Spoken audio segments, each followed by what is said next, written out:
Hi guys, it's Bryson with Custom Hearing Solutions, and today I want to talk to you about the real cost of hearing aids. Whenever people come into our office, the first question we get is, how much is this going to cost me? Now, hearing aids have a very large price range. They can vary from a couple $1,000s all the way up to over $10,000. That's usually the point where people say, forget it, I can live with hearing loss. This isn't worth my time and definitely not worth my money. But what I want you to do is think about correcting your hearing loss as an investment in your overall health. And we're going to break down some of these numbers because you're going to see that the real cost of hearing loss is a lot more than the cost of hearing aids. First, there was a study by the Better Hearing Institute that found out that people with untreated hearing loss in the workplace made $12,000 less a year than people with no hearing loss or treated hearing loss. Now that breaks down to $1,000 a month difference just because we didn't want to fix our hearing. Let's break that down even further. If a hearing aid costs us $5,000 and lasts us for 5 years, and you have an untreated hearing loss and you go 5 years without fixing your problem, you're going to cost yourself $60,000 in potential earnings.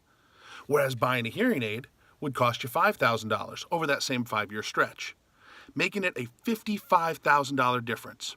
Just for a point of reference, a 2019 Chevy Corvette starts at $55,000. Another study that's pretty interesting was done by the Medical University of South Carolina. They took patients aged 55 to 64 and studied them over an 18-month time span. Patients with untreated hearing loss had 33% higher healthcare costs than those who had proper hearing or treated hearing loss. Now, why is that? How is it possible that just by not treating my hearing, I could have a higher healthcare cost? Well, it makes sense if you think about it. The people that did have the higher cost had trouble communicating, so they didn't want to go see their doctor or a nurse or a physician's assistant or whoever might be able to help them with the problem. They kept putting it off and putting it off. And what it created was sicker patients by the time they actually got into their doctor because they'd put it off so long. They didn't want that uncomfortable situation where they couldn't communicate.